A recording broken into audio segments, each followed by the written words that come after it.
GVB family vlog എന്ന് പറയുന്ന ഈ യൂട്യൂബ് ചാനലിലേക്ക് എല്ലാവർക്കും സ്വാഗതം. അപ്പോൾ ഇന്നിവിടെ ഞാൻ പറയാനായിട്ട് പോകുന്ന വിഷയം പാമിസ്ട്രിയിലെ ഒരു കയ്യിൽ വരുന്ന ഒരു ത്രികോണ ചിഹ്നത്തെയാണ്. ത്രികോണ ചിഹ്നത്തിനെ പറ്റി. ആ ത്രികോണ ചിഹ്നം വന്നു കഴിഞ്ഞാൽ അപ്രതീക്ഷിത ധനയോഗമാണ് നമുക്ക് ലഭിക്കുന്നത്. കൈരേഖയിൽ നമ്മുടെ ഹൃദയരേഖയ്ക്കും ബുദ്ധിരേഖയ്ക്കും ഇടയിലായി ഒരു ത്രികോണം.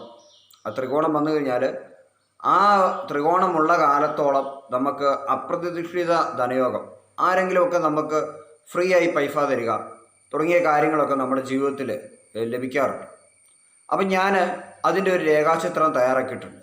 നമുക്ക് ആ രേഖാചിത്രത്തിലേക്ക് പോകാം. രേഖാചിത്രത്തിലേക്ക് പോയ ശേഷം കഴിഞ്ഞ വീഡിയോയിലെ സ്ത്രീ സ്വഭാവം മനസ്സിലാക്കാമെന്ന് പറഞ്ഞുകൊണ്ട് അശ്വതി, ഭരണി, കാർത്തിക ഇത്രയും നക്ഷത്രങ്ങളുടെ ഒരു വീഡിയോ ഞാൻ ചെയ്തിരുന്നു. അതിൻ്റെ തുടർഭാഗവും ഈ വീഡിയോടൊപ്പം ഉണ്ട്. അതുപോലെ തന്നെ പേരുകൾ വെച്ചുള്ള ലെറ്ററുകൾ ആദ്യം വന്നാലുള്ള സ്വഭാവ വ്യത്യാസത്തെപ്പറ്റിയും ഞാൻ പറഞ്ഞിരുന്നു. അതിൻ്റെ ഒരു തുടർഭാഗവും ഈ വീഡിയോയിൽ തന്നെ ഉണ്ട്. അതുകൊണ്ട് ഈ വീഡിയോ മുഴുവനായി കാണാനായിട്ട് എല്ലാവരും ശ്രമിക്കുക. കൂടുതൽ അറിവുകൾ നിങ്ങൾ മനസ്സിലാക്കുക. അപ്പോൾ നമുക്ക് ആ ഒരു രേഖാചിത്രത്തിലേക്ക് പോകാം.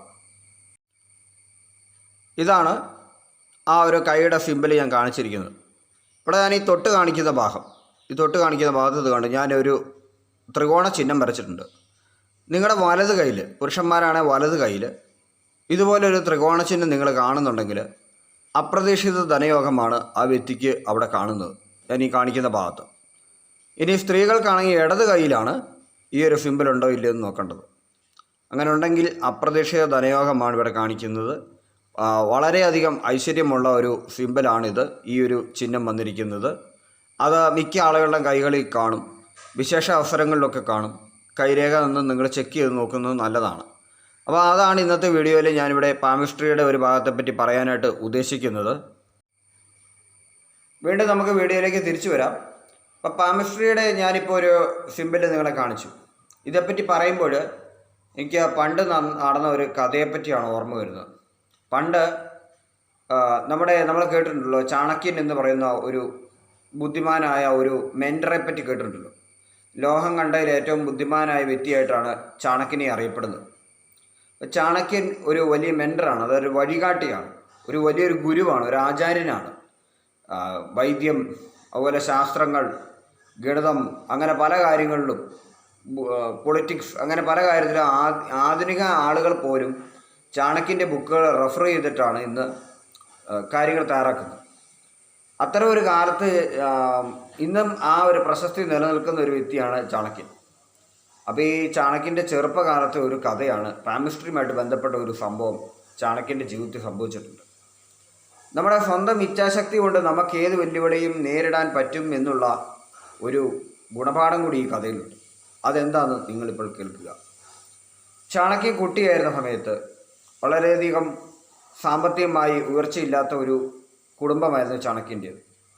അതിൻ്റെ അച്ഛന് മകൻ ഒന്ന് വിദ്യാസമ്പന്നനായി കാണണമെന്ന് ആഗ്രഹമുണ്ടായിരുന്നു. അപ്പോൾ കുട്ടികളെ എല്ലാം എഴുത്തിനിരുത്തുന്നൊരു കാലമെത്തി. അവിടെ ഒരു ആൽത്തറയിൽ, ഒരു അമ്പലത്തിൻ്റെ ആൽത്തറയിൽ ഒരു ഗുരുജി വന്നു. അദ്ദേഹം എല്ലാ കുട്ടികളുടെയും കയ്യിൽ, പണക്കാരായ ആളുകളുടെ മക്കളെല്ലാം വന്നിട്ടുണ്ട് അവിടുന്ന് 1000 രൂപ, 1001 രൂപ ദക്ഷിണ മേടിച്ച്, പൊൻപണം, വെള്ളിക്കാശ്, ഇങ്ങനെ പലതും മേടിച്ച് കുട്ടികളെ ചേർത്തുകൊണ്ടിരിക്കുകയാണ് ഗുരുകുലത്തിലേക്ക്. അപ്പോഴാണ് നമ്മുടെ ചാണക്യൻ, കുഞ്ഞായിരുന്നു, ചാണക്യനെയും കൊണ്ട് പിതാവ് വരികയാണ് പഠിക്കാനായിട്ട്.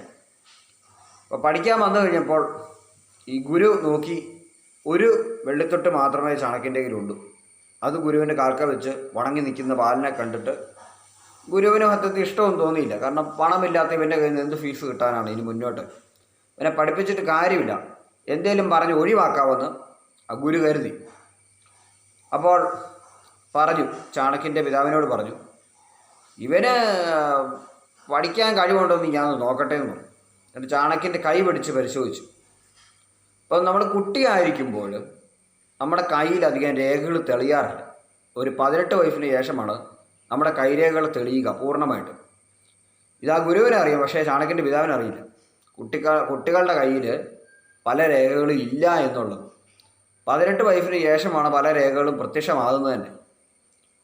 അപ്പോൾ ചാണക്യൻ്റെ കൈ, കുഞ്ഞായിരുന്ന ചാണക്യൻ്റെ കൈ ഈ ഗുരുജി കയ്യിലേക്ക് എടുത്തു വെച്ച് നോക്കി, വലത് കൈ നോക്കിക്കഴിഞ്ഞപ്പോൾ അതിൽ വിദ്യാഭ്യാസ രേഖ മങ്ങിയിരിക്കുക, ബുദ്ധിരേഖ. അപ്പം മങ്ങിയിരിക്കുന്ന രേഖ അത്ര പ്രത്യക്ഷമായിട്ട് കാണത്തില്ല. അത് രേഖയുണ്ട് അവിടെ, ലെൻസൊക്കെ വെച്ച് നോക്കിയാലേ കാണത്തുള്ളൂ. പെട്ടെന്ന് ആരുടെ ശ്രദ്ധയിൽപ്പെടത്തില്ല. ഗുരുവിൻ്റെ എക്സ്പീരിയൻസ് കൊണ്ട് അവരുടെ വിദ്യാഭ്യാസ രേഖ ഉണ്ടെന്ന് പുള്ളിക്കറിയാം. ഗുരു പറഞ്ഞു, ഈ കുട്ടിയെ പഠിപ്പിച്ചിട്ട് കാര്യമൊന്നുമില്ല, ഇവനൊരു മണ്ടനാണ്, ഇവൻ്റെ കയ്യിൽ വിദ്യാഭ്യാസ രേഖ ഇല്ലല്ലോ, ഇവനെ എന്തെങ്കിലും ചുമ്മാ ഒരു വീട്ടിലെ പണികളോ അല്ലെ പൂജാവിധികളൊക്കെ പഠിപ്പിച്ച് ഇവനെ വെറുതെ അങ്ങ് വിട്ടാൽ മതി, ഇവനെ പഠിച്ചിട്ട് ഒരു പ്രയോജനവും ഇല്ലെന്ന് പറഞ്ഞു ഭൂമിക്ക്. ഇവനെ വീട്ടിൽ കൊണ്ടുപോകും, ഒരു ഗുണവുമില്ല. ഇത്രയും കുട്ടികളുടെ കയ്യിൽ വിദ്യാഭ്യാസ രേഖയുണ്ട്, പക്ഷേ ഈ കുട്ടിയുടെ കൈ മാത്രം വിദ്യാഭ്യാസ രേഖയില്ല, ഇവൻ വളരുമ്പോൾ വലിയൊരു മണ്ടനാണ്. ഇങ്ങനെ പറഞ്ഞപ്പോൾ ചാണക്യൻ്റെ പിതാവിന് വളരെയധികം സങ്കടം തോന്നി. തൻ്റെ മകന് ബുദ്ധിയില്ലാത്തവനാണ്, നീ എന്ത് ചെയ്യും, നീ എന്ത് പ്രയോജനമാണ് ഈ മകനെ കൊണ്ടുള്ളത് എന്ന് അദ്ദേഹം സങ്കടപ്പെട്ടു. പക്ഷേ ചാണക്യൻ ആ പ്രായത്തിലും വളരെ ബുദ്ധിമാനായി. നാരായം പണ്ട് ഈ എഴുത്തിനിരുത്തുന്ന കാലത്ത് താളിയോല എന്ന് പറയുന്നൊരു സാധനമുണ്ട്. അതിലാണ് അന്നത്തെ നോട്ടായിട്ട് ആളുകൾ എഴുതാനായിട്ട് ഉപയോഗിച്ചുകൊണ്ടിരുന്നത്, നോട്ട് ബുക്കായിട്ട് ഉപയോഗിച്ചുകൊണ്ടിരുന്നത്. അപ്പോൾ ഈ താളിയോലയിൽ നാരായം എന്ന് പറയുന്ന ഒരു കൂർത്ത സൂചി ഉപയോഗിച്ചിട്ടാണ് എഴുതുക. ആ നാരായം അവിടെ ഇരിക്കുന്നത് ചാണക്യൻ കണ്ടു. എന്നിട്ട് ഗുരുവിനോട് ചോദിച്ചു, എവിടെയാണ് വിദ്യാഭ്യാസ രേഖ വരിക എന്ന് ചോദിച്ചു. ഗുരു വലത് കൈ എടുത്ത് ചാണക്യൻ്റെ കൈ വഴി ഇങ്ങനെ ഓടിച്ച് കാണിച്ചു, കൈ കൊണ്ട് ചൂണ്ടുവിരൽ കൊണ്ട് ഓടിച്ച് കാണിച്ചു. ഇവിടം വരെ നീളത്തെ ഒരു രേഖയുണ്ടെങ്കിൽ അത് വിദ്യാഭ്യാസ രേഖയാണ്. ചാണക്യൻ സൂക്ഷിച്ച് നോക്കിയപ്പോൾ ഒരു കൊച്ചു രേഖ അവിടെ കാണാം. ചാണക്യൻ എന്ത് ചെയ്തു എന്ന് ചോദിച്ചു കഴിഞ്ഞാൽ, ആ രേഖയുടെ മുകളിൽ കൂടി നാരായം ഉപയോഗിച്ചൊരു മുറിവുണ്ടാക്കി. രക്തം അവിടുന്ന് വരാൻ തുടങ്ങി. നല്ല വലിപ്പത്തിൽ ഒരു കീറൽ കയ്യിൽ. അപ്പോൾ ഇത് കണ്ട എല്ലാവരും ഞെട്ടി. ചാണക്യൻ്റെ പിതാവും ഗുരുവും അവിടെ കൂടിയ ജനങ്ങളും എല്ലാം ഞെട്ടി. ഈ കുട്ടി എന്താണ് ചെയ്തത്? നാരായണത്തിൻ്റെ സ്വന്തം കൈ കുത്തിക്കേറി. എന്നിട്ട് ചാണക്യൻ പറഞ്ഞു, ഗുരുവേ, ഇപ്പം നോക്കൂ, എൻ്റെ കയ്യിലൊരു വിദ്യാഭ്യാസ രേഖയുണ്ട്. ഈ മുറിവ് ഉണങ്ങുമ്പോൾ അവിടെ ഒരു രേഖ പ്രത്യക്ഷപ്പെടും. അപ്പോൾ എനിക്കിനി പഠിക്കാലോ എന്ന് ചോദിച്ചു. ഇനി ഗുരു എന്ത് പറയും? ഇവിടെ രേഖ വന്നാൽ പോരെ. അപ്പോൾ ഗുരുവിന് മനസ്സിലായി, പണത്തോടുള്ള അത്യാർത്തി കാരണം ഒരു പഠിക്കേണ്ട കുട്ടിയുടെ ആഗ്രഹത്തെ ഞാൻ തടഞ്ഞു വെക്കുകയായിരുന്നു. അപ്പം അത് തെറ്റാണെന്ന് ഗുരുവിന് മനസ്സിലായി. ഗുരു എന്ത് ചെയ്തു? ആ കുട്ടിയെയും തൻ്റെ ഗുരുകുലത്തിൽ ചേർന്നു. പിൽക്കാലത്ത് ലോകം കണ്ട വലിയൊരു ബുദ്ധിരാക്ഷസനായ വ്യക്തിയായി ചാണക്യൻ മാറി. ചന്ദ്രഗുപ്തൻ എന്ന് പറയുന്ന ഒരു ആട്ടിടയൻ ബാലനെ കൊണ്ട് ഈ ഭാരതം മുഴുവൻ ഭരിപ്പിക്കുന്ന വലിയൊരു ചക്രവർത്തിയാക്കി മാറ്റാൻ വരെ കഴിവുള്ള ഒരു വലിയൊരു ഗുരുവായി ചാണക്യൻ മാറി. ഇതിലൂടെ നമുക്ക് പഠിക്കേണ്ടത് എന്താണെന്ന് ചോദിച്ചു കഴിഞ്ഞാൽ, കൈരേഖ എന്ന് പറയുന്നത് താൽക്കാലിക ഒരു ലക്ഷണശാസ്ത്രം മാത്രമാണ്. ഇത്തരം സിമ്പിളുകൾ കയ്യിലുണ്ടെങ്കിൽ ആ സമയത്ത് നമുക്ക് യോഗങ്ങളുണ്ടാവും. ചില സമയം നമ്മൾ യോഗങ്ങൾ അറിയാതെ പോകാം. ഇച്ഛാശക്തി ഉപയോഗിച്ച് നമ്മുടെ ദോഷങ്ങളെ മാറ്റാൻ പറ്റുമെന്ന് ഇതിലൂടെ നമുക്ക് മനസ്സിലാക്കാം. പഠിച്ചിരിക്കാം, അറിഞ്ഞിരിക്കാം. അടുത്താണ് ഞാൻ പറയാൻ പോകുന്നത് നമ്മുടെ സ്ത്രീസഭ മനസ്സിലാക്കാം എന്ന് പറഞ്ഞുകൊണ്ടുള്ള ആ ഒരു ചാപ്റ്ററിൻ്റെ 2ാം ഭാഗമാണ്. അപ്പം അശ്വതി, ഭരണി, കാർത്തിക ഈ 3 നക്ഷത്രത്തെ പറ്റിയാണ് ഞാൻ പറഞ്ഞത്. ഞാൻ അടുത്തായിട്ട് പറഞ്ഞ രോഹിണിയിലുള്ള സ്ത്രീകളുടെ സ്വഭാവ രീതിയെ പറ്റിയാണ് പറയാൻ പോകുന്നത്. രോഹിണി നക്ഷത്രത്തിൽ ജനിക്കുന്ന സ്ത്രീകൾ സൗന്ദര്യമുള്ളവരും കലാപരമായ കഴിവുള്ളവരും ദേഷ്യമുള്ളവരും ധിക്കാരവും അഹങ്കാര രീതിയിൽ തലയെടുപ്പോട് കൂടി നിൽക്കുന്ന, പ്രൗഢിയോടുകൂടി നിൽക്കുന്ന ആളുകളാണ് രോഹിണി നക്ഷത്രത്തിൽ ജനിക്കുന്നവർ. ചില ആളുകൾക്ക് തീരെ ഉയരം വെക്കാറില്ല, ചില ആളുകൾക്ക് ഉയരം വെക്കും. ഉയരമുള്ള ആളുകൾക്ക് തടി ഉണ്ടാകും, ഉയരം കുറഞ്ഞ ആളുകൾക്ക് തടി കുറവായിരിക്കും. പിന്നെ രോഹിണി നക്ഷത്രങ്ങൾക്ക് സ്ത്രീകൾക്ക് സാധാരണ വരാറുള്ള രോഗങ്ങൾ കാഴ്ചക്കുറവ് വരാൻ സാധ്യത കൂടുതലാണ്. രോഹിണിയിലുള്ള സ്ത്രീകൾക്ക് ആ ഒരു അപാകത ഒഴിച്ചു കഴിഞ്ഞാൽ മറ്റ് രോഗങ്ങൾ അധികം വന്നു പിടിക്കാറില്ല. പിന്നെ കണ്ണാടി വെച്ച് അഡ്ജസ്റ്റ് ചെയ്യാനേ ഉള്ളതൊക്കെ. പിന്നെ കലാപരമായിട്ട് അവർക്ക് വ്യത്യസ്ത കഴിവുകളായിരിക്കും. ചിലർക്ക് വരയ്ക്കാനായിരിക്കാം, ചിലർക്ക് പാടാനായിരിക്കാം, ചിലർക്ക് ഡാൻസ് ചെയ്യാനായിരിക്കാം. രോഹിണി കൃഷ്ണഭഗവാന്റെ നക്ഷത്രമായതുകൊണ്ട് തന്നെ കലാപരമായി ധാരാളം കഴിവുകളും മനുഷ്യനെ തന്നിലേക്ക് ആകർഷിക്കാനുള്ള കഴിവുകളും അവർക്കുണ്ട്. പക്ഷെ ഒരു പ്രധാന കാര്യമുണ്ട്. രോഹിണി നക്ഷത്രത്തിൽപ്പെട്ട സ്ത്രീകളുടെ ഒരു പൊതു സ്വഭാവം എന്ന് പറഞ്ഞു കഴിഞ്ഞാൽ, അവരോട് കൂടെയുള്ള സഹോദരങ്ങളായിക്കോട്ടെ, ആൾക്കാരായിക്കോട്ടെ, ഇപ്പം അവർ കൈകളെടുത്ത് മേശപ്പുറത്ത് വെച്ചിരിക്കുകയാണെന്ന് കരുതി. ഇങ്ങനെ സംസാരിക്കുകയാണെങ്കിൽ തമാശയ്ക്ക് ഇങ്ങനെ പിടിച്ചുകൊണ്ടൊക്കെ ചിലർ സംസാരിക്കും. കൂട്ടുകാരികളായിക്കോട്ടെ, ആരുമായിക്കോട്ടെ. തമാശയ്ക്കാണെങ്കിലും ഇങ്ങനെ ബോഡിയിൽ ടച്ച് ചെയ്യുന്നത് രോഹിണി നക്ഷത്രക്കാർക്ക് അത്ര ഇഷ്ടമുള്ള കാര്യമല്ല. സ്ത്രീകൾക്ക് പെട്ടെന്ന് അവർക്കൊരു ഈർച്ച അനുഭവപ്പെടും. അതായത് ബോഡിയിൽ ഇങ്ങനെ ടച്ച് ആവുന്നത്, അത് മാന്യമായ ടച്ച് ആയിക്കോട്ടെ, എങ്ങനെ ആയിക്കോട്ടെ, രണ്ട് സ്ത്രീകൾ തമ്മിലായിക്കോട്ടെ. എന്നാൽ തമാശയ്ക്കാണെങ്കിലും ഒരു ഇങ്ങനെ അതെന്ന് പറഞ്ഞിട്ട് ഇങ്ങനെ പിടിച്ച് ഹോൾഡ് ചെയ്ത് പിടിക്കുന്നത്, കയ്യിൽ കയറി ഹോൾഡ് ചെയ്ത് പിടിക്കുന്നത്, അല്ലെങ്കിൽ ചുമലിൽ ഇങ്ങനെ പിടിച്ചു വെച്ച് സംസാരിക്കുന്നതൊക്കെ ആ ഒരു ഈർച്ച അനുഭവപ്പെടുന്ന ആളുകളാണ് രോഹിണികളുണ്ട്. കഴിവതും അവർ ഡിസ്റ്റൻസ് വെക്കും, അതായത് മാറി നിൽക്കും. ഇപ്പോൾ ഒരു ആരായിക്കാലും ഒരു പരിധി കൂടുതൽ ഇങ്ങനെ ഈ ഇൻറ്റിമസി വരാനായിട്ട് അവർ കൂടുതലായിട്ട് നോക്കാറില്ല. വെച്ചിട്ട് ഗ്യാപ്പ് അവർ എപ്പോഴും വെക്കും. പക്ഷെ അതുകൊണ്ട് സ്നേഹബന്ധങ്ങളോ പ്രേമബന്ധങ്ങളോ അങ്ങനെയുള്ള കാര്യത്തിൽ അകലമെന്നല്ല. ആരായാലും ചില നേരം അവർക്ക് എന്തോ ഒരു ഈർച്ച അനുഭവപ്പെടാറുണ്ട്. പെട്ടെന്ന് അവർ ഇങ്ങനെ കുതറി മാറും.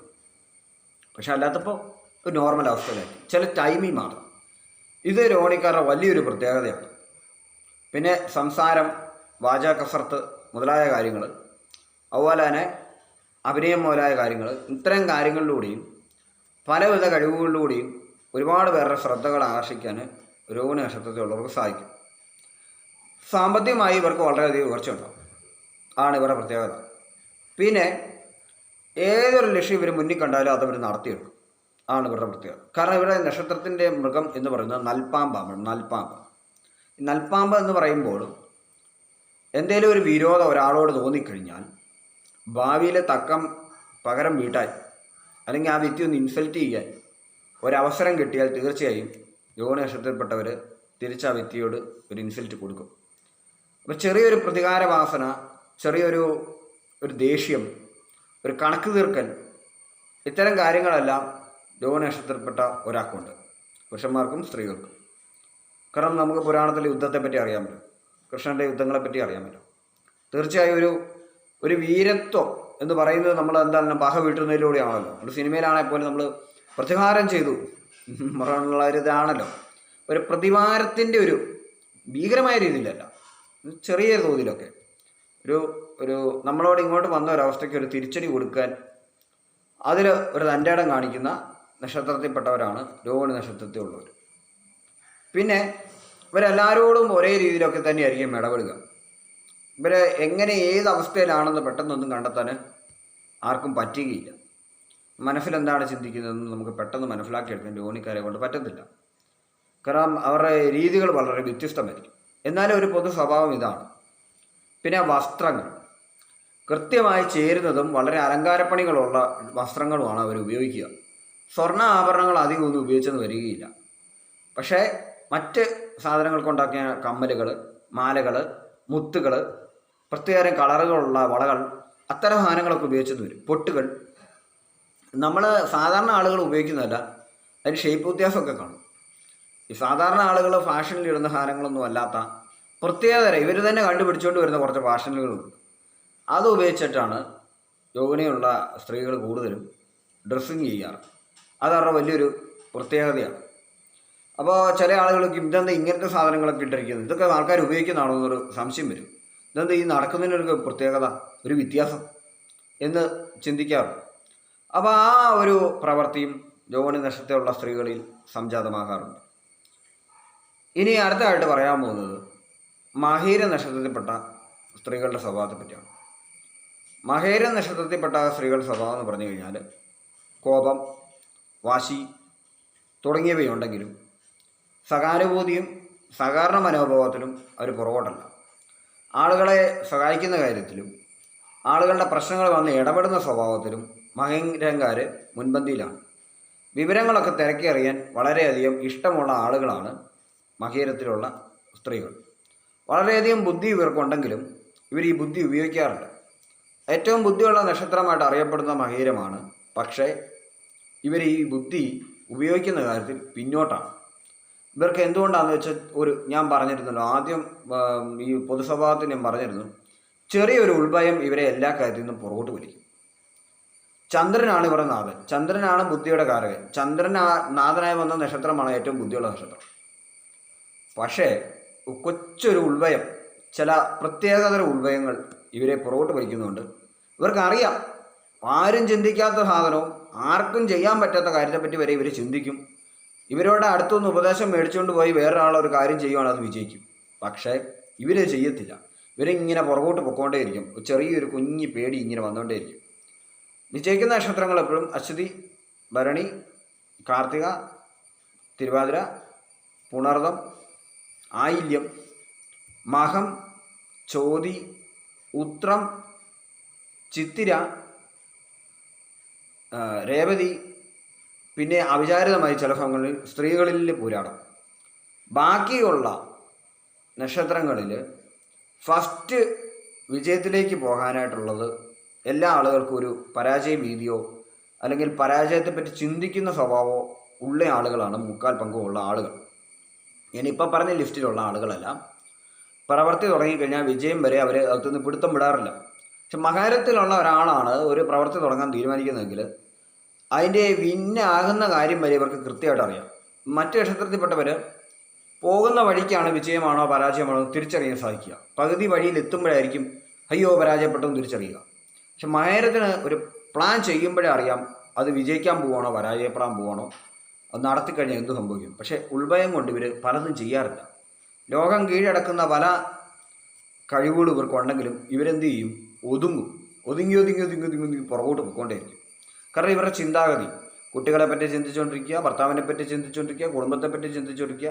ചിന്തകൾ കാരണം ഇങ്ങനെ ടെൻഷൻ പിടിച്ച ഒരു ലോകത്ത് ഇവർ ജീവിക്കുന്നുണ്ട്. ഇവരുടെ ബുദ്ധി കൃത്യമായി പ്രവർത്തികളിലേക്ക് ഇവർ എടുക്കാറുണ്ട്. ഇവർ ബുദ്ധിയുണ്ട്. ഇവർ പ്രവർത്തിക്കുന്ന എപ്പോഴാണെന്ന് വെച്ചാൽ കണക്ക് കൂട്ടുമ്പോഴാണ്.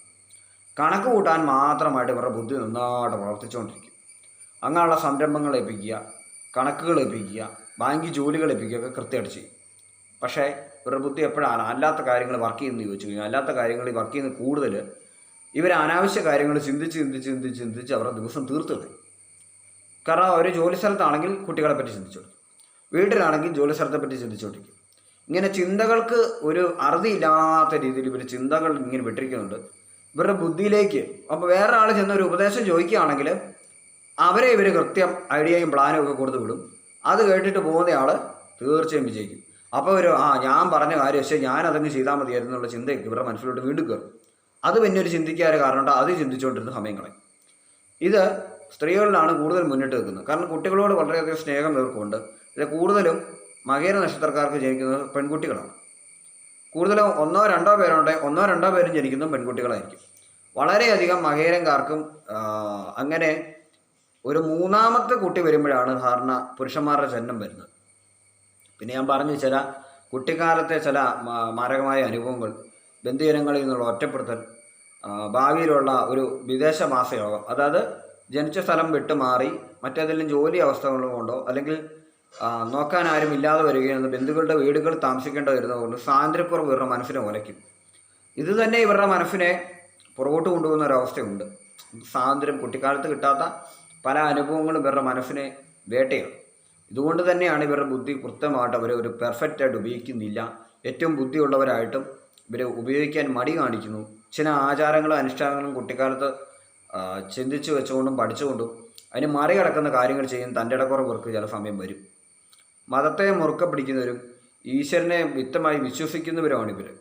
ഈശ്വരനെ വിശ്വസിച്ചില്ലെങ്കിലും സ്വന്തം മതത്തെ ഇവർ മുറുക്ക പിടിക്കും. ഇതാണ് ഇവരുടെ ഏറ്റവും വലിയ പ്രത്യേകത. ഇതുകൊണ്ട് തന്നെ അതിന് നിരക്കാത്തതായ കാര്യങ്ങൾ ചെയ്യണമെന്ന് ചിന്തിച്ചാൽ പോലും അവസാനം വരുമ്പോൾ ഇവർ ചെയ്യുകയില്ല. ഇതാണ് പ്രത്യേകത. ഞാൻ ആദ്യം പറഞ്ഞ ലിസ്റ്റിലുള്ള നക്ഷത്രക്കാർ ആചാരങ്ങളും അനുഷ്ഠാനങ്ങളും വേണമെങ്കിൽ അവർ കുറച്ച് കഴിയുമ്പോൾ വേണം നിർത്തിവെക്കും. ഞാൻ ആദ്യം പറഞ്ഞ അശ്വതി മുതൽ ഇന്ന രേവതി വരെയുള്ള ചില നക്ഷത്രങ്ങളുടെ പേര് ഞാൻ പറഞ്ഞു. അനുഷ്ഠാനങ്ങളും ആചാരങ്ങളും ഒരു വഴിക്ക് അവിടെ കടക്കട്ടെ, മറ്റുള്ള കാര്യങ്ങൾ മറ്റു വഴിക്ക് വരട്ടെ എന്ന് ചിന്തിക്കുന്ന ആളുകളാണ് ഞാൻ പറഞ്ഞ ബാക്കിയുള്ള നക്ഷത്രക്കാർ. അപ്പോൾ ഇനി അടുത്തായിട്ട് പറയാൻ പോകുന്നത് തിരുവാതിര നക്ഷത്രത്തെ പറ്റിയാണ്. തിരുവാതിര നക്ഷത്രം സ്ത്രീ നക്ഷത്രത്തിൽ സ്ത്രീകളുടെ സ്വഭാവത്തിൽ പല വിധത്തിൽപ്പെട്ട സ്വഭാവമായിരിക്കും. വളരെയധികം കോപമുണ്ടായിരിക്കും. രുദ്രശിവനാണെന്ന് ഞാൻ പറഞ്ഞിരുന്നു. ഒപ്പം 26 വയസ്സിന് മുമ്പായി വിദേശവാസ യോഗം സ്ത്രീകൾക്ക് ഉണ്ടാകും. ആരുമായിക്കോട്ടെ, തിരുവാതിരയിൽപ്പെട്ട ഏത് സ്ത്രീയുമായിക്കോട്ടെ, 26 വയസ്സിന് ശേഷം ജനിച്ച സ്ഥലം വിട്ട് വേറെ സ്ഥലം എന്ന് കൂട്ടിയാൽ മതി. വിദേശം എന്ന് പറയുമ്പം വിദേശ രാജ്യം കൂട്ടണമെന്നില്ല. എവിടെയെങ്കിലും പോകും, അവിടെ പോയി നിൽക്കും കുറേ കാലം. അത് അവരുടെ ജന്മത്തിലുള്ളതാണ്. അവർ പോയിരിക്കുകയാണ്. അവർക്ക് സാമ്പത്തികമായി ഉയർച്ചയുണ്ടാവും. സ്വർണ്ണ ആഭരണങ്ങൾ ഏറ്റവും കൂടുതൽ ആകർഷിക്കുന്ന നക്ഷത്രമാണ് തിരുവാതിര. സ്വർണവും വസ്ത്രവും പണവും പ്രശസ്തിയും സ്ത്രീകൾക്ക് ഏറ്റവും വേഗത്തിൽ ആകർഷിക്കപ്പെടും. പുരുഷന്മാർക്ക് 32 വയസ്സിന് ശേഷം ആകർഷിക്കപ്പെടും. 32 വയസ്സിന് ശേഷമൊക്കെയാണ് പുരുഷന്മാർക്ക് വിദേശവാസ യോഗമൊക്കെ പതിയെ വരുമ്പോൾ സ്ത്രീകൾ ആദ്യമേ മുൻപന്തിയിലെത്തിയിരിക്കും. അതുപോലെ തന്നെ കലാപരമായ കഴിവുകളിൽ നൃത്തം തുടങ്ങിയ കാര്യങ്ങളിൽ ആദ്യമേ തന്നെ വിജയിക്കുന്ന ആളുകൾ സ്ത്രീകളാണ്. തിരുവാതിരപ്പെട്ട സ്ത്രീകളാണ്. പണത്തെ ആകർഷിക്കുക. പണം വേണ്ടെന്ന് വെച്ചാലും ഇവരുടെ അടുത്തേക്ക് പണം എത്തും. പ്രശസ്തി വേണ്ടെന്ന് വെച്ചാലും ഇവരുടെ അടുത്തേക്ക് പ്രശസ്തി എത്തും. പിന്നെ ആളുകളോട് നല്ല രീതിയിൽ ഇടപെടാൻ, അതായത് ഏതൊരു ശത്രുവിനെയും മിത്രമാക്കാനുള്ള കഴിവ് തിരുവാതിരക്കാർക്കുണ്ട്. അവർ എന്തെങ്കിലും ഒരു കഴിവിലൂടെ അവർ ശത്രുഭാവത്തിൽ നിൽക്കുന്ന ആളെയും അവരുടെ ഒരു പക്ഷത്തെ കിണക്കാനുള്ള കഴിവ് തിരുവാതിരയ്ക്കുണ്ട് സ്ത്രീകൾ. അതുപോലെ തന്നെ കൂടുതലും സ്വർണ്ണമായ ആഭരണങ്ങളോട് കൂടുതലായ ഇവർക്ക് കൈവശം ഒത്തിരി കാണും. അതാണ് ഏറ്റവും വലിയ പ്രത്യേകത. സ്വർണ്ണ ആഭരണങ്ങൾ ഏറ്റവും കൂടുതൽ ഇവരുടെ കൈവശത്തേക്ക് എത്തും. അത് ഏറ്റവും വലിയൊരു പ്രത്യേകതയാണ് ഇവരുടെ. കാരണം അങ്ങനെയുള്ള കാര്യങ്ങളിൽ ഇവർക്ക് യോഗവും ഭാഗ്യവും ഒക്കെ വളരെ കൂടുതലാണ്. അതാണ് ഏറ്റവും വലുത്. പിന്നെ കുടുംബം ജീവിതവും ഫാമിലി എന്ന് പറയുന്നത് ഇവർക്ക് വലിയ ഇഷ്ടമാണ്. അത് ഫാമിലിയായിട്ട് ജീവിക്കുക. പക്ഷെ ഇവരുടെ ജീവിതത്തിലെ അനുഭവ യോഗങ്ങൾ അങ്ങനെ ആവുകയില്ല. ഫാമിലിയായിട്ട് ജീവിക്കുക എന്ന് പറയുന്ന ഒരു കാര്യം മറ്റ് നക്ഷത്രത്തിൽപ്പെട്ടവർക്ക് അത്ര മടിയായിരിക്കും. വിവാഹത്തോട് അലർജി, വിവാഹ ജീവിതം കഴിഞ്ഞിട്ടുള്ള മറ്റ് പ്രാരാബ്ദങ്ങൾ, ബുദ്ധിമുട്ടുകൾ, ഇതൊക്കെ ചിന്തിച്ച് പല നക്ഷത്രത്തിൽപ്പെട്ടവരും വിവാഹം വേണ്ട, അല്ലെങ്കിൽ വിവാഹം എന്തിനാണെന്നൊരു ക്വസ്റ്റ്യൻ ഉന്നയിക്കുമ്പോൾ തിരുവാതിരയിൽപ്പെട്ട സ്ത്രീകൾക്ക് തീർച്ചയായും വിവാഹം വലിയ താല്പര്യമുള്ള കാര്യമാണ്. വിവാഹം കഴിഞ്ഞ് കുടുംബിനിയായി സ്വസ്ഥമായിട്ട് ഇരിക്കണമെന്ന് തിരുവാതിരപ്പെട്ട സ്ത്രീകളൊക്കെ ചിന്തിക്കാറുണ്ടെങ്കിലും കാര്യങ്ങളുടെ വഴി ആ രീതിയിലായിരിക്കില്ല. ഒരുപാട് ജോലികളുടെ തിരക്ക് വന്നിട്ട് ജോലി തിരക്കിൽ പെട്ടു. ഇപ്പം തിരുവാതിരയിൽപ്പെട്ട മിക്ക സ്ത്രീകളും ഡോക്ടേഴ്സ് ആവാറുണ്ട്, എൻജിനീയേഴ്സ് ആവാറുണ്ട്, പിന്നെ സെലിബ്രിറ്റികളാവാറുണ്ട്, നൃത്തത്തിൻ്റെ സ്കൂൾ നടത്തുന്ന ആളുകളാവാറുണ്ട്. അങ്ങനെ ബിസിനസ് ചെയ്യാൻ കഴിവുള്ള നക്ഷത്രമാണ് തിരുവാതിര. ബിസിനസ്സിൽ പെട്ടിട്ട് ഫാമിലി ലൈഫ് വേറെ വഴിയും ബിസിനസ് വേറെ വഴിയായിട്ട് ബിസിനസ് ആയിരിക്കും ഫസ്റ്റ് പോവുക. ഫാമിലി ലൈഫ് സെക്കൻഡേ വരത്തുള്ളൂ. ഇവർ ഏറ്റവും കൂടുതൽ ചിന്തിക്കുന്ന ഫാമിലി ലൈഫാണേലും റെസ്റ്റ് ചെയ്യാനുള്ള നേരമൊന്നും ഇവർക്ക് ജീവിതത്തിൽ കിട്ടില്ല തിരുവാതിരപ്പെട്ട സ്ത്രീകൾക്ക്. ഇനി ഇവരുടെ ഓരോ രീതിയിലാണ് ഇവർക്ക് ഭാഗ്യങ്ങളെങ്കിലും വിദേശയാത്ര എല്ലാ ആളുകൾക്കും ഉണ്ടായിരിക്കുന്ന ഒരു കാര്യമാണ്. സ്ത്രീകൾക്ക് 26-20 വയസ്സിനോടുള്ളിൽ തന്നെ വിദേശയാത്ര ആരംഭിക്കും. കുറേ അധികം വിദേശയാത്രകൾ ഇവർക്ക് ലഭിക്കും, പുരുഷന്മാരെ അപേക്ഷിച്ച് കൂടുതൽ. പിന്നെ ആരോഗ്യം തൃപ്തികരമായിരിക്കുന്ന നക്ഷത്രമാണ്. അതായത് തണുപ്പ്, ചൂട്, ഭക്ഷണങ്ങളിൽ നിന്ന് കഴിച്ചു കഴിഞ്ഞാലുള്ള പ്രശ്നങ്ങൾ, വയറ് സംബന്ധിച്ച് പ്രയാസങ്ങൾ തുടങ്ങിയ കാര്യങ്ങളൊന്നും അധികമായി അനുഭവമില്ലാത്ത നക്ഷത്രമാണ് തിരുവാതിര. ഒട്ടുമിക്ക ആളുകളെയും പുറകോട്ട് വലിക്കുന്ന കാര്യമാണ് വയറ് സംബന്ധിച്ച അസ്വസ്ഥത, അലർജി, തണുപ്പ്, ചില ഭക്ഷണങ്ങൾ കഴിച്ചു കഴിഞ്ഞാൽ പിന്നെ എണീറ്റ് നിൽക്കാൻ പറ്റാത്ത അവസ്ഥ, പനി, ജലദോഷം തുടങ്ങിയവ. തിരുവാതിരയിൽപ്പെട്ട ആളുകൾക്ക് ഇത്തരം കാര്യങ്ങൾ വരുന്നത് ഒരുപാട് കാലത്തിന് ശേഷമായിരിക്കും. അവർക്ക് കൂടുതലും എന്ത് കാര്യം ചെയ്യണമെങ്കിലും അവർ ആ ഏരിയയിൽ അവിടെ എത്തി ഹാജരാകും. അതാണ് അവരുടെ ഏറ്റവും വലിയ പ്രത്യേകത. ഒരു ബിസിനസ് ഏൽപ്പിക്കുകയാണെങ്കിൽ അവരവിടെ വരും. നമ്മളൊക്കെയാണ് ഓഫീസ് ഡ്യൂട്ടി ചെയ്യുന്ന, ഇപ്പം മറ്റൊരു നഷ്ടപ്പെട്ട ഒരാളാണെങ്കിൽ ഓഫീസിൽ ലേറ്റായിട്ട് എത്തും. ലേറ്റ് ആകുന്ന ഒരു പരിപാടി തിരുവാതിരയ്ക്കില്ല. കറക്റ്റ് ടൈമിൽ എത്തിയിരിക്കും സ്ത്രീകളാണേലും. കാരണം അവരുടെ ആരോഗ്യം തൃപ്തികരമായിരിക്കും. നമ്മളൊക്കെയും ആരോഗ്യ പ്രശ്നങ്ങളാണ് ലീവ് എടുക്കാൻ ഉദ്ദേശിക്കുന്നെങ്കിൽ ഇവർക്ക് അങ്ങനെ ഒരു കാര്യമില്ല. ഇവർക്ക് ലീവില്ല. ഇവർക്ക് ലീവ് എന്ന് പറയുന്ന ഒരു പദ്ധതിയില്ല. ഇവർക്ക് ആരോഗ്യ പ്രശ്നം വരും 45 വയസ്സിന് ശേഷം. പക്ഷേ അതൊരു കാര്യമാക്കാറില്ല. ചില സമയങ്ങളിൽ അമിതമായ ചില കേക്കുകൾ, മിഠായികൾ, മധുരപലഹാരങ്ങൾ തിന്നിട്ട് വയറ് സംബന്ധിച്ചുള്ള പ്രശ്നമോ ഡയബറ്റീസ് പോലുള്ള പ്രശ്നങ്ങളോ മാത്രമേ ഇവരെ ആരോഗ്യ പ്രശ്നമായിട്ട് ബാധിക്കാറുള്ളൂ. പക്ഷെ ഇതും ഭാഗം ഇവർ ഇറങ്ങിപ്പോകും. ഇവരുടെ കാര്യങ്ങൾ ഇവർ നടത്തും. ഇതാണ് ഇവരുടെ ഏറ്റവും വലിയൊരു പ്രത്യേകത. ആരോഗ്യം തൃപ്തികരം എന്നുള്ളതാണ് തിരുവാതിരയിൽപ്പെട്ടവർക്ക് ഏറ്റവും ഒരു ഗുണം. പക്ഷേ ഇവർക്ക് രോഗം ഉണ്ടായിരിക്കും. അതെപ്പോഴും രഹസ്യമായിട്ട് ഇവർ മറച്ചു വെക്കും. എന്തെങ്കിലും ഒരു ആരോഗ്യ പ്രശ്നമുണ്ട്, പക്ഷേ ആ ആരോഗ്യ പ്രശ്നം ഇവരെ ബാധിക്കാറില്ല. പിന്നെ തിരുവാതിരപ്പെട്ട സ്ത്രീകൾ ഏറ്റവും കൂടുതൽ കരയുന്ന സ്ത്രീകളാണ്. അതിൻ്റെ പ്രത്യേകത എന്ന് പറഞ്ഞു കഴിഞ്ഞാൽ തിരുവാതിര ഒരു മനുഷ്യഗണമാണ്, ഒന്നാമത്തെ കാര്യം. പിന്നെ രുദ്രശവൻ്റെ പ്രസാദം ഇവർക്കുണ്ട്. അതുകൊണ്ട് തന്നെ ഉഗ്രകോപമായിരിക്കും. മൂന്നാമത്തെ കാര്യം, തിരുവാതിരയുടെ നക്ഷത്രത്തിൻ്റെ സിമ്പിൾ കണ്ണുനീർത്തുള്ളികൾ കൊണ്ടുള്ള ലോക്കറ്റിൻ്റെ ഷേപ്പിലാണ് ഇരിക്കുന്നത്. ഇതുകൊണ്ട് തന്നെ ആരും അറിയാതെ ഒറ്റയ്ക്കൊരു കോണിലിരുന്ന് മനസ്സിലെ ചിന്തകളും ഭാരങ്ങളും എടുത്ത് വിങ്ങിപ്പൊട്ടി സ്വയം കരയുന്ന ഒരു സ്വഭാവവും തിരുവാതിരപ്പെട്ട സ്ത്രീകൾക്ക് ഉണ്ട്. കരയുക, ഒരു റിലാക്സ് ആവാൻ, മൈൻഡ് റിലാക്സ് ആവാൻ ഒന്ന് ചെറുതായി കരയുക. സങ്കടങ്ങൾ വരുമ്പോൾ സ്വയം ആരും കേൾക്കാതെ മനസ്സിൽ പദമൊക്കെ പറഞ്ഞ് ചെറുതായി ഒന്ന് കരഞ്ഞു കഴിയുമ്പോൾ ഇവർക്ക് എനർജി ലഭിക്കും. ബഹളം വഴക്കുണ്ടാക്കി വീട്ടിൽ വലിയ പ്രശ്നം ഉണ്ടാക്കി കരയുന്ന കരച്ചിലല്ല ഈ പറയുന്നത്. വളരെ റിലാക്സ് ആയിട്ടിരുന്ന് കരയും, ചെറിയൊരു കരച്ചിൽ. അതുകൊണ്ട് തന്നെ ചെറിയ ദുഃഖങ്ങളെയൊക്കെ ഇവരുടെ ജീവിതത്തിലേക്ക് ആകർഷിക്കപ്പെടാൻ വളരെ സാധ്യത കൂടുതലാണ്. നമ്മൾ ലോ ഓഫ് അട്രാക്ഷനിലൂടെ പറഞ്ഞിരുന്നു, ദുഃഖത്തെ ആകർഷിക്കുമ്പോൾ ദുഃഖം വരും, സന്തോഷത്തെ ആകർഷിക്കുമ്പോൾ സന്തോഷം വരും എന്ന് പറഞ്ഞിരുന്നു. കൂടുതലും ദുഃഖകരമായ കാര്യങ്ങളും ശോകഗാനങ്ങളും ശോകം തരുന്ന സിനിമകളും ശോകം തരുന്ന പ്രോഗ്രാമുകളും ഒക്കെ കണ്ടുകൊണ്ടിരിക്കുന്ന ചില ഹോബികൾ തിരുവാതിരപ്പെട്ടവർക്കുണ്ട്. രണ്ടുപേർക്കുമുണ്ട്, പുരുഷന്മാർക്കുണ്ട് സ്ത്രീകൾക്കുണ്ട്. ഇത് കൂടുതലായിട്ട് ദുഃഖത്തെ ആകർഷിക്കുന്നതുകൊണ്ട് അല്പം കോമഡി പറഞ്ഞ പരിപാടികളും ത്രില്ലിംഗ് ആയ സിനിമകളും ആക്ഷൻ സിനിമകളും അത്തരം സ്റ്റോറികൾ കണ്ടിരിക്കുകയാണെങ്കിൽ അല്പം കൂടി സന്തോഷം ജീവിതത്തിലേക്ക് ആകർഷിക്കാൻ തിരുവാതിരക്കാർക്ക് പറ്റും. അത് ഞാൻ ഇവിടെ പറയുന്നു. പക്ഷേ തിരുവാതിരപ്പെട്ട സ്ത്രീകൾക്ക് ചെറുതായിട്ടൊന്ന് കരഞ്ഞ് ഒന്ന് റിലാക്സ് ആവാൻ ഒരു ഇഷ്ടമുണ്ട്. കാരണം വെച്ച് കഴിഞ്ഞാൽ നമുക്കറിയാം, കരയുന്ന ആളുകളെ പുരുഷന്മാർ കരയാൻ പാടില്ല എന്ന് പറയും. സ്ത്രീകൾ കരയുന്നു, പുരുഷന്മാർ കരയാൻ പാടില്ല, കരഞ്ഞാൽ നാണക്കേടാണ് എന്നൊക്കെ പറയുന്നൊരു പഴമൊഴി നമ്മുടെ നാട്ടിലുണ്ട്. ഒരു കരഞ്ഞു കഴിയുമ്പോൾ എന്ത് സംഭവിച്ചു കഴിഞ്ഞാൽ നമ്മൾ ഉറക്കെ വാവിട്ട് ചങ്കത്തരിച്ച് കരയുന്ന കരച്ചിലല്ലാതെ ചെറിയ കരച്ചിലുകൾ നമ്മുടെ മൈൻഡിനെ റിലാക്സ് ആക്കും. ആരും കേൾക്കാത്ത രീതിയിൽ ഒറ്റയ്ക്കിരുന്ന് കണ്ണുനീർ പാർക്കുന്ന ചില സ്വഭാവങ്ങളും ചില വിഷാദം പ്രശ്നങ്ങളുള്ളവരിൽ കാണാറുണ്ട്. ആ ഒരു പ്രശ്നമല്ല ഈ പറയുന്നത്. വിഷാദ രോഗത്തിനൊന്നും അടിമയില്ലാത്ത ഒരു വ്യക്തിയാണെങ്കിൽ ചെറിയ രീതിയിലുള്ള ഒരു ചെറിയ വിങ്ങിപ്പൊട്ടലൊക്കെ വരുമ്പോൾ ചെറിയ രീതി ആരും കാണാത്തൊരു കൊച്ചു കരച്ചിലൊക്കെ ആണെങ്കിൽ അത് നമുക്ക് റിലാക്സ് ആവാൻ സാധിക്കുന്ന ഒരു കാര്യമാണ്. പക്ഷേ ഇത് തിരുവാതിരക്കാർ കൂടുതലായി ചെയ്യും. അതുകൊണ്ട് തന്നെ ഇവർ വളരെയധികം ഹാപ്പി ആയിരിക്കും എപ്പോഴും. ഇവരെ കാണുമ്പോൾ നമ്മൾ നല്ല ഹാപ്പി ആയിട്ട് ഇവരെ കാണത്തുള്ളൂ. ഇവരുടെ വിഷമിച്ച മുഖമോ സങ്കടപ്പെട്ട മുഖമോ ഒന്നും ആർക്കും കണ്ടുപിടിക്കാൻ പറ്റത്തില്ല. പക്ഷെ അവർക്ക് ദുഃഖമുണ്ട്, വളരെയധികം ദുഃഖമുണ്ട്. പല കാര്യത്തിലും പല ആളുകളും ചിന്തിക്കാൻ പറ്റാത്ത രീതിയിൽ പല ദുഃഖങ്ങളും ഇവരുടെ മനസ്സിൽ ഒളിച്ചിരിപ്പുണ്ടാവും.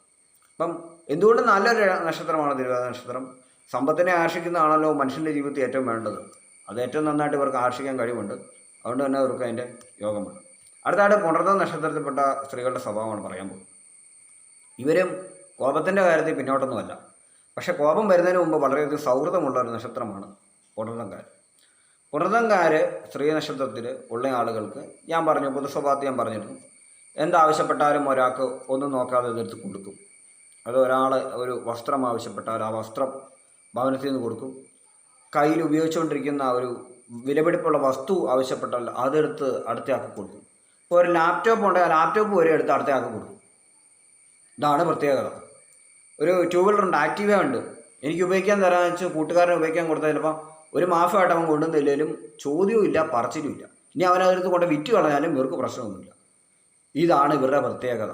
ഇതുകൊണ്ട് തന്നെ കയ്യിലിരിക്കുന്ന സാധനം ദുരാഗ്രഹികളായ ആളുകൾ അടുത്ത് കൂടിയിട്ട് അടിച്ചുകൊണ്ട് പോകാനുള്ള സാധ്യത വളരെ കൂടുതലാണ്. അത് പുണർന്നംകാർ ഒന്ന് നോക്കിയിരിക്കുക. കാര്യങ്ങൾ ഓഫിന് വാങ്ങുന്ന ആളുകൾ നിങ്ങളോടൊപ്പം കൂടിയാൽ നിങ്ങളുടെ ലൈഫിലുള്ള മുഴുവൻ കാര്യം അങ്ങോട്ട് ചോർന്നു പോകും. അത് സൂക്ഷിച്ച് ആളുകളെ വെറുതെ മനസ്സിലാക്കി ചെറിയ ലിമിറ്റ് ഇട്ട് ദാനധർമ്മങ്ങൾ ചെയ്യുക. അല്ലെങ്കിൽ നിങ്ങളുടെ കയ്യിൽ ഒന്നും പിന്നെ കാണുകയില്ല. നിങ്ങൾ പണം ഉണ്ടാവില്ല, വീടുണ്ടാവില്ല, സ്ഥലം ഉണ്ടാവില്ല, സ്വത്തുണ്ടാവില്ല, ഒന്നും കാണുന്നില്ല, എല്ലാം അപ്രതീക്ഷയായി പോകും. അപ്പോൾ അതുകൊണ്ട് തന്നെ വളരെ സൂക്ഷിച്ച് ദാനധർമ്മങ്ങൾ ചെയ്യുക. പുണർന്നത്തിൽപ്പെട്ട സ്ത്രീകൾക്ക് കൂടുതലായിട്ടും സൗന്ദര്യം ആസ്വദിക്കാനുള്ള കഴിവുണ്ട്. അതുകൊണ്ട് തന്നെ ഇവർ കൂടുതലും മേക്കപ്പ് തുടങ്ങിയ കാര്യങ്ങളോട് വളരെയധികം ഇൻട്രസ്റ്റ് ഉള്ള ആളുകളായിരിക്കും. അതുപോലെ തന്നെ പുതിയ തരം സിനിമകൾ, പുതിയ പ്രമേയത്തിൽ അവതരിപ്പിക്കുന്ന കഥകളൊക്കെ ഇവർക്ക് ഫസ്റ്റ് മനസ്സിലാവും. ചിലപ്പോൾ നമ്മൾ ചോദിക്കും, ഇതെന്തിന് ഇത്തരം കഥകളൊക്കെ കാണുന്നത്, ഇതുപോലെ മനുഷ്യന് മനസ്സിലാകുന്ന പടങ്ങളാണോ എന്ന് ചോദിച്ചാൽ ഇവരത് ആസ്വദിക്കും. ഇവരുടെ തലയ്ക്കകത്ത് കയറും. അവാർഡ് രീതിയിലുള്ള ഹാരങ്ങളൊക്കെ കണ്ടാൽ ഇവരുടെ തലയ്ക്കകത്ത് കയറും. മറ്റുള്ളവർക്കത് ഗ്രഹിക്കാൻ ഇച്ചിരി ബുദ്ധിമുട്ടായിരിക്കും. നമ്മളവർക്ക് ഇവരെന്തിനാണ് ഇതൊക്കെ വെച്ച് കാണുന്നത്, വേറെ പരിപാടിയില്ലെന്ന് എന്നോട് ചിന്തിക്കും. പുണർന്നത്തിൽപ്പെട്ടവർക്ക് അത്തരം ചില കഴിവുകളുണ്ട്. പിന്നെ പുണർന്നത്തിലുള്ള ആളുകൾ സ്ത്രീകളാണെങ്കിൽ ഞാൻ പറഞ്ഞു, ബിസിനസ് ഇവർക്ക് പറ്റിയല്ല. ബിസിനസ്സിൽ റിസ്ക് കൂടുതലായതുകൊണ്ട് റിസ്ക് എടുക്കുന്ന കാര്യങ്ങൾ ഇവർ അധികം ചെയ്യാറില്ല. ഇവർക്ക് സന്തോഷമായി ശമ്പളമൊക്കെ കിട്ടി സുഖമായിട്ട് പോകുന്ന രീതിയാണ് ഇവർക്ക് ഇഷ്ടം. ശമ്പളം കിട്ടിക്കഴിയുമ്പോൾ ഇവർ ഏതെങ്കിലും വകയിൽ അത് തീർക്കും. തീർത്ത് കഴിഞ്ഞാൽ അടുത്ത ശമ്പളം വരുന്നവരെ അവർ വെയിറ്റ് ചെയ്യും. ഇതാണ് ഇവരുടെ പരിപാടി. അപ്പോൾ അവർ അതിൽ ഹാപ്പിയാണ്. ഇവർക്കത് ദുഃഖമൊന്നുമില്ല. പൈസ തീർന്നു പോയാലും അവർക്ക് പ്രശ്നമൊന്നുമില്ല. അടുത്ത മാസം വരെ അവർ വളരെ കൂളായിട്ടിരുന്ന് ജോലി ചെയ്യും. ജോലിയിൽ വളരെയധികം ആത്മാർത്ഥതയുള്ളൂ. ജോലി ഏൽപ്പിക്കാൻ പറ്റിയ ആളുകളുമാണ് പുണർതംകാർ, അതുപോലെ തിരുവാതിരക്കാർ. ജോലി ഏൽപ്പിക്കാൻ നമ്മൾ ജോലി ഏൽപ്പിക്കുകയാണെങ്കിൽ 3 നക്ഷത്രക്കാരെ ശരിക്കും ജോലി ഏൽപ്പിക്കുന്നതായിരിക്കും ഏറ്റവും നല്ലത്, തീർന്നു കിട്ടണമെങ്കിൽ. അപ്പം നമ്മൾ മകയിരത്തിൽപ്പെട്ട ഒരാളെ ഒരു ജോലി ഏൽപ്പിക്കുകയാണെങ്കിൽ അവരത് പൂർത്തീകരിച്ച് തരും. അവരുടെ ഫാമിലിയിൽ ഇനിയിപ്പം ആരെങ്കിലും മരിച്ചു പോയാൽ കൂടി അവരെ ജോലി ചെയ്തു തരും. അതാണ് അതിൻ്റെ പ്രത്യേകത. ഇനി തിരുവാതിര ഉള്ള ആളെ നമ്മൾ ജോലി ഏൽപ്പിക്കുകയാണെങ്കിൽ അവരെ ജോലി കംപ്ലീറ്റ് ആക്കും. എന്ത് പ്രശ്നമാണെങ്കിലും ജോലി കംപ്ലീറ്റ് ആക്കും. പുണർത്തത്തിൽ ഉള്ളവരെ നമ്മൾ ജോലി ഏൽപ്പിക്കുകയാണെങ്കിൽ അവർ കംപ്ലീറ്റ് ആക്കി തരും. ആയില്യത്തിൽ ഉള്ളവരെ ജോലി ഏൽപ്പിക്കുകയാണെങ്കിൽ കംപ്ലീറ്റ് ആക്കി തരും. രേവതിയിലുള്ളവരെ ജോലി ഏൽപ്പിക്കുകയാണെങ്കിൽ കംപ്ലീറ്റ് ആക്കി തരും. പൂരൂരുട്ടാതിയിൽ ഉള്ള ചില സ്ത്രീകൾക്ക് ചില വിട്ടുവീഴ്ച മനവും ഉണ്ടെങ്കിൽ അവരും ജോലി കംപ്ലീറ്റ് ആക്കി തരും. അതുപോലെ തന്നെ ചതയം നക്ഷത്രത്തിലുള്ള ഒരു ജോലി കംപ്ലീറ്റ് ആക്കി തരും. തിരുവോണത്തിലുള്ള ഒരു ജോലി കംപ്ലീറ്റ് ആക്കി തരും. മകത്തിലുള്ള ഒരു ജോലി കംപ്ലീറ്റ് ചെയ്യും. പക്ഷേ കുഴപ്പം എവിടെ കിടക്കുന്നത് വെച്ചാൽ പശ്ചതിയിലുള്ള ഒരു ആളെയാണ് നമ്മൾ ഉദ്ദേശിക്കുന്നതെങ്കിൽ ചിലപ്പോൾ ഒരു ജോലി നിന്ന് പുറകോട്ട് വരും. ആരെങ്കിലും ഒരു മോട്ടിവേഷൻ കൊടുക്കുമ്പോഴേ പിന്നെ അവരുടെ ഒരു സ്പീഡ് വർദ്ധിക്കുകയുള്ളൂ. അല്ലെങ്കിൽ അവർ പയ്യെ പയ്യെ പയ്യെ പയ്യെ പയ്യെ പയ്യെ പയ്യെ പുറകോട്ട് വന്നു കഴിഞ്ഞാൽ പിന്നെ പുറകോട്ട് പോകാൻ തുടങ്ങും. പിന്നെ ജോലികളിൽ കൂടുതൽ ലീവുകൾ എടുക്കും. ഭരണിയിലുള്ളവരാണേലും ചെറിയൊരു മോട്ടിവേഷൻ കിട്ടിയില്ലെങ്കിൽ അല്ലെങ്കിൽ ഒരു താല്പര്യക്കുറവ് വന്നാൽ പിന്നെ ആ ജോലി എവിടം വരെ പോകുമെന്നുള്ളത് കണ്ടറിയാം. പിന്നെ പൂര നക്ഷത്രത്തിൽ ഉള്ളവരെ ജോലി ഏൽപ്പിച്ചൊക്കെ അവർ കംപ്ലീറ്റ് ചെയ്യും. ഇത്തരം പ്രത്യേകതകളുണ്ട്. എന്ത് പ്രശ്നം വന്നാലും ജോലി പൂരാടത്തിൽ ഉള്ളവർ ജോലി കംപ്ലീറ്റ് ആക്കുന്നത് സ്ത്രീകളാണ് ജോലി കംപ്ലീറ്റ് ആക്കുക. പുരുഷന്മാർ ജോലി കംപ്ലീറ്റ് ആക്കുകയില്ലെന്ന് ആ വ്യക്തി എത്ര കോൺസെൻട്രേഷൻ ഉള്ളതാണ് അയാളുടെ കയ്യിലിരിപ്പ് പോലിരിക്കുക ജോലി തീരാകുന്ന കാര്യം. കാരണം അവർക്ക് മൈൻഡുകൾ ഇങ്ങനെ ചേഞ്ച് ആയിക്കൊണ്ടിരിക്കും. ഉത്രാടവും ജോലി കംപ്ലീറ്റ് ആക്കുന്നതിനിടയ്ക്ക് കുറേ ലീവ് എടുക്കും. ലീവ് എടുക്കാതെ ജോലി വേണമെങ്കിൽ ഇവരെ ഈ പറയുന്ന 3 പേരെ ഉപയോഗിക്കുകയാണെങ്കിൽ ഞാൻ പറഞ്ഞ ലിസ്റ്റിൽ ഏറ്റവും ഹൈ ആയിട്ട് ഒരു ജോലി കൊടുക്കുവാണെങ്കിൽ ലീവ് ഒന്നും കൊടുത്തില്ലെങ്കിൽ പോലും ജോലി ചെയ്യാൻ സന്നദ്ധരായ 3 നക്ഷത്രക്കാരാണ് മകയിരം, തിരുവാതിര, പുണർതം. ജോലി ഇവർ റെഡിയാക്കും. എത്ര വലിയ ആഗോള പ്രശ്നങ്ങൾ ഭവനത്തിൽ സംഭവിച്ചാലും ഇനിയിപ്പോൾ ബസ് കിട്ടാൻ വൈകി, ട്രെയിൻ കിട്ടാൻ വൈകി എന്ന് പറഞ്ഞാൽ പോലും അവർ ഫ്ലൈറ്റ് പിടിച്ചിട്ടാണല്ലോ അവിടെ വന്ന് പരിപാടി ചെയ്ത് വെച്ചാൽ അവർ പോകത്തുള്ളൂ. ഈ കാര്യത്തിൽ വിശ്വസിക്കാവുന്ന ബിസിനസ് വരെ വിശ്വസിക്കാവുന്ന നക്ഷത്രങ്ങളാണ് പുണർതവും. ബാക്കിയുള്ളവരെല്ലാം സമനിലയാണ്. കിട്ടിയാൽ കിട്ടി, പോയാൽ പോയി എന്നുള്ള രീതിയിൽ സ്വന്തം കാര്യം വരുമ്പോൾ ജോലി അവിടെ നിൽക്കട്ടെ, എൻ്റെ കാര്യങ്ങൾ കഴിയട്ടെ എന്ന രീതിയിലേക്ക് മാറും. ഇനി അടുത്ത കാര്യം അപ്പോൾ ഇവിടെ പറയാനുള്ള ജോലിക്ക് വേണ്ടി കൂടുതൽ ആത്മാർത്ഥതയുടെ സ്വന്തം ജീവിതം കുഴപ്പത്തിലാക്കുന്ന ആളുകളും കൂടിയാണ് ഇവർ. ജോലിയിൽ കൂടുതൽ ആത്മാർത്ഥത വന്നു കഴിഞ്ഞാൽ പിന്നെ നമുക്കറിയാമല്ലോ, വേണ്ടത്ര നമുക്ക് പരിഗണന കിട്ടത്തില്ല. ആത്മാർത്ഥത എവിടെ വർദ്ധിക്കുന്നോ അവിടെ പരിഗണന കുറഞ്ഞുകൊണ്ടിരിക്കുകയാണെന്നും പറയുള്ള നഗ്നസത്യം മനസ്സിലാക്കാതെ കൂടുതൽ വഴി കേൾക്കുന്ന ആളുകളാണ് ഈ പറഞ്ഞ 3 നക്ഷത്രത്തിൽപ്പെട്ടവർ. ആത്മാർത്ഥമായി ജോലി ചെയ്തു, അവസാനം അപമാനപ്പെട്ടു. മറ്റുള്ള നക്ഷത്രക്കാർ വിട്ടുവീഴ്ച മനോഭാവത്തിൽ നിൽക്കുന്നതുകൊണ്ട് അവർക്കിപ്പോൾ അപമാനിച്ചാലും പ്രത്യേകിച്ച് പ്രശ്നമൊന്നുമില്ല. അവർ വേണമെങ്കിൽ ജോലി ഇട്ടിച്ച് വേറെ പണിക്ക് പോകും, അല്ലെങ്കിൽ ജോലിക്ക് പോകാതിരിക്കും. ഇതാണ് അവരുടെ പരിപാടി. ഇനി പുണർതംകാർക്ക് കൂടുതൽ ജോലി കിട്ടും, സ്ത്രീകൾക്ക് ജോലി കിട്ടും. അപ്പോൾ ഒരു ജോലി നഷ്ടപ്പെട്ടു എന്ന് കണ്ടാൽ അപ്പം തന്നെ അവർ അടുത്ത ജോലിക്ക് വരും. പുണർതംകാർക്ക് അങ്ങനെയാണ്. പക്ഷേ ഒരു കുഴപ്പം എവിടെയെന്ന് ചോദിച്ചു കഴിഞ്ഞാൽ പുണർത്തത്തിൽപ്പെട്ട സ്ത്രീകൾക്ക് കോപം വരുന്നുണ്ട്, പക്ഷേ അപരിചിതരോട് ഇവർ കോപിക്കില്ല. മറ്റു നക്ഷത്രത്തിൽപ്പെട്ടവർ പുണർത്തം ഒഴിച്ച് വേണമെങ്കിൽ അപരിചിതരോട് കോപിക്കും. ഇതിൽ പുണർതംകാർ മാത്രം അപരിചിതരോട് കോപിക്കാറില്ല. അതായത് ഒരു ഓഫീസ് ജോലിയാണ്. 1-ാം ദിവസം ഒരാളുടെ ഭാഗത്തുനിന്ന് മോശമായ അനുഭവം, മോശമായ വാക്കുകളോ അല്ലെങ്കിൽ ബുദ്ധിമുട്ടുന്ന വാക്കുകളോ ഉണ്ടെങ്കിലും അവരെ തമാശ അടിച്ചിരിച്ച് കളയും. ഒരാഴ്ച, 1 മാസം, 3 മാസമൊക്കെ കഴിയുമ്പം പുണർതംകാരെ എതിർത്ത് കൊടുക്കും, വഴക്കുണ്ടാക്കാൻ തുടങ്ങും. അല്ലെങ്കിൽ തിരിച്ചൊരു ചുട്ട മറുപടി കൊടുക്കാൻ തുടങ്ങും. മറ്റു നക്ഷത്രത്തിൽപ്പെട്ടവരങ്ങനെയല്ല. ഫസ്റ്റ് ദിവസമേ കലാപം സൃഷ്ടിക്കും. നോക്കണ്ട, പിടിക്കാത്ത കാര്യത്തിന് അവിടെ തിരിച്ച് മറുപടി വന്നിരിക്കില്ല, എന്തെങ്കിലും പ്രവൃത്തി വന്നിരിക്കും. ഇത് ഞാൻ പറയുന്നത് സ്ത്രീകളോട് മോശമായി പെരുമാറുന്ന കാര്യത്തിൻ്റെ കാര്യമല്ല. ഉദ്ദേശിക്കുന്ന ജോലിയുടെ കാര്യത്തിലാണേലും അപമാനമാണേലും കളിയാക്കലുകളാണേലും കുറ്റപ്പെടുത്തലുകളാണേലും പാരവപ്പാണേലും ഏഷണിയാണെങ്കിലും പ്രതികരിക്കുന്ന വേഗത. ആദ്യത്തെ സ്ഥലമല്ലേ, ജോലി പോകാതിരിക്കാനും അല്ലെങ്കിൽ എന്നോട് ഇപ്പം കൂട്ടുകൂടിയല്ലേ ഉള്ളൂ, ഇയാളോട് മുഷിയണ്ടെന്ന് കരുതി പുണർതംകാർ അവിടെ വെയിറ്റ് വെക്കും. വെയിറ്റ് ചെയ്ത് അവസാനം ഒരു ദിവസം പൊട്ടിത്തെറിക്കും. അവരൊറ്റ പൊട്ടിത്തെറിയോടുകൂടി ആ ഒരു ഫ്രണ്ട്ഷിപ്പ് ഇല്ലാതാവും. മറ്റുള്ളവരുടെ കാര്യത്തിൽ അങ്ങനെ ആവുകയില്ല. നമ്മൾ കർക്കശമായിട്ട് മറുപടി കൊടുത്തു കഴിഞ്ഞാൽ അതനുസരിച്ച് പിന്നെ മറ്റേ ആൾ നമ്മളോട് ഇടപെടത്തുള്ളൂ. ഇവനോട് ഇങ്ങനെ പറഞ്ഞാൽ അല്ലെങ്കിൽ ഇവളോട് ഇങ്ങനെ പറഞ്ഞാൽ ഇവരുടെ പ്രതികരണം ഇങ്ങനെയാണ്, ഒരു ലിമിറ്റ് ഇട്ട് മതി കോമഡിയൊക്കെ അടിക്കുന്നതെന്ന് അവർ ചിന്തിച്ചോളൂ, അല്ലെങ്കിൽ കളിയാക്കുന്നതെന്ന് കരുതി അവർ നേരത്തെ ചിന്തിച്ചോളൂ.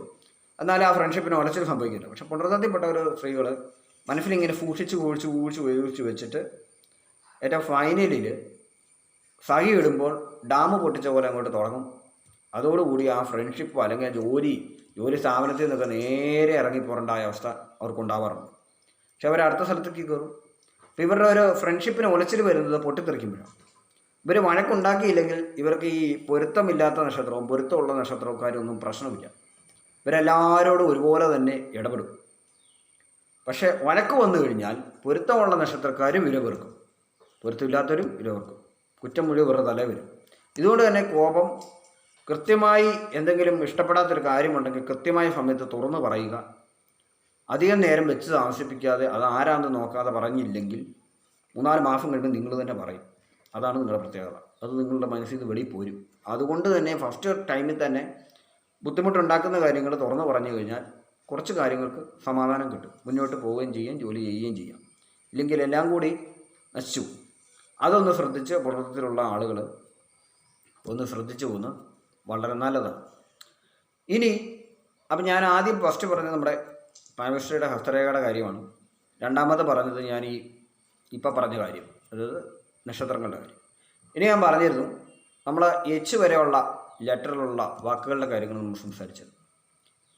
എച്ച് വരെയുള്ളതാണ്. ഇനിയിപ്പോൾ ഐയിൽ തുടങ്ങുന്ന ഇബ്രാഹിം അങ്ങനെയുള്ള പേരുകൾ തുടങ്ങുന്ന ഐയിലുള്ള ആളുകളുടെ സ്വഭാവ സവിശേഷത കൂടി പറഞ്ഞിട്ട് ഞാൻ ഈ വീഡിയോ വൈൻഡപ്പ് ചെയ്യുകയാണ്.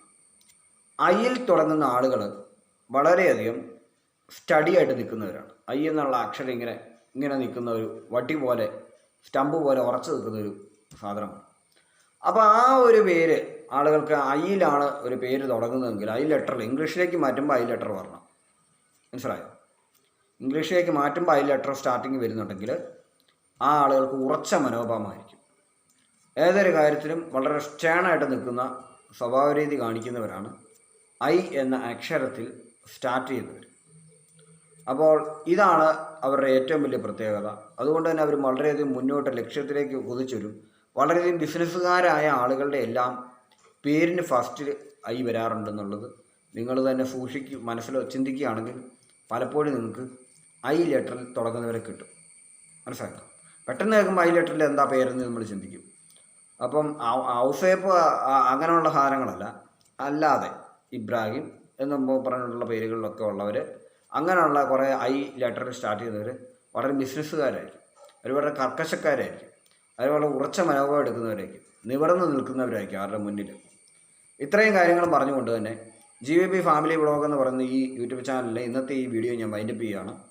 അപ്പോൾ എൻ്റെ ഈ ചാനൽ ആദ്യമായി കാണുന്ന ആളുകളാണ് എൻ്റെ യൂട്യൂബ് ചാനലൊന്ന് സബ്സ്ക്രൈബ് ചെയ്യുക, ഈ വീഡിയോയ്ക്ക് ലൈക്ക് ചെയ്യുക. നിങ്ങളുടെ ഇത്തരം വിഷയങ്ങളൊക്കെ ഇഷ്ടപ്പെടുന്ന നിങ്ങളുടെ സുഹൃത്തുക്കളിലേക്ക് മാക്സിമം ഈ വീഡിയോ ഷെയർ ചെയ്യുക. Thank you.